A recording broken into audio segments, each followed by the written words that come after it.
আসসালামু আলাইকুম। যে যেখান থেকে বসে আমার এই ভিডিও দেখছেন সবাইকে জানাই স্বাগতম। তো আজকে যে বিষয়টা নিয়ে কথা বলব সেটা হচ্ছে আমাদের দেশে যখন ঈদ আসে অথবা রোজা আসে তখন প্রত্যেকটা জিনিসের দাম এত বেশি থাকে যে মধ্যবিত্ত ফ্যামিলির নাগালের বাইরে থাকে। তো প্রথমে আপনারা যেই জিনিসগুলো দেখলেন এইগুলা ইংল্যান্ডে, এগুলা ক্রিসমাসের কারণে আপনার ওরা যাতে খাইতে পারে যেন অনেক সস্তায় দিছে। সাধারণত এগুলোর দাম অনেক বেশি। প্রথমে যে ব্রোকলিগুলো দেখছেন এগুলা ৮ পেনি করে দিছে, মানে 8 পেনি করে দিছে, মানে ৮ পয়সা করে দিছে। এই যে ফুলকপিটা দেখতে পাচ্ছেন এটাও ৮ পয়সা, মানে ৮ ফেনি। ওরা ফেনি বলে, ফেনি করে দিছে, মানে ৮ পয়সাই ধরেন। তারপরে যে এই এক বস্তা আলু দেখছেন প্রথম দিকে, ওইটা ওই পুরো বস্তার আলুটাই ৮ ফেনি করে দিছে। তো এটা যদি বাংলাদেশে হইতো, বাংলাদেশে এখন আমরা সবাই জানি সবজির দাম কীরকম, আলুর দাম কীরকম।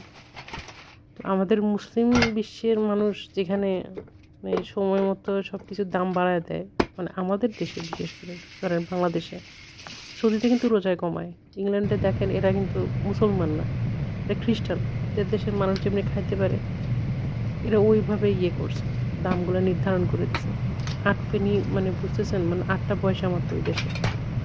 তারপরে যে আমার বোন রান্না করতেছে, এটা কিন্তু ওই ব্লিন্ড করা মশলা, বুঝছেন, এটা হচ্ছে ব্লিন্ড করা মশলা, এটা পেঁয়াজ আপনারা দেখে দিচ্ছে।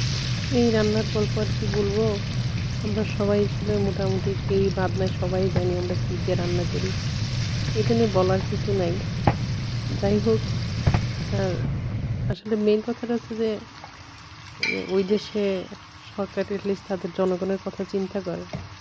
এত মানুষ এত কমে দিচ্ছে, তারা তো কিছু নিজেরা ফসল করে না, উৎপাদন করে না, তারা করে বাইরের থেকে আনে। আমাদের মতো দেশ থেকে ইন্ডিয়া, পাকিস্তান, বার্মা এসবের থেকেই নেয়। ওরা তো সস্তা দিতে পারে, অথচ আমাদের দেশে যেটা হয় সেটাই আমরা কম দামে পাই না। ঈদ আসে তো আরও দ্বিগুণ দাম, রোজা আসে আরও দ্বিগুণ দাম। অ্যাটলিস্ট ইংল্যান্ডে জন্ম নিলেই ভালো হতো, এরকম মনে হচ্ছে। যখন না খেয়ে মরতেছে না, আমাদের দেশের মানুষের অবস্থা এরকম, দুদিন পরে না খেয়ে মরার মতো অবস্থা। যাই হোক, সবাই ভালো থাকবে, স্টে কানেক্টেড, আল্লাহ হাফিজ।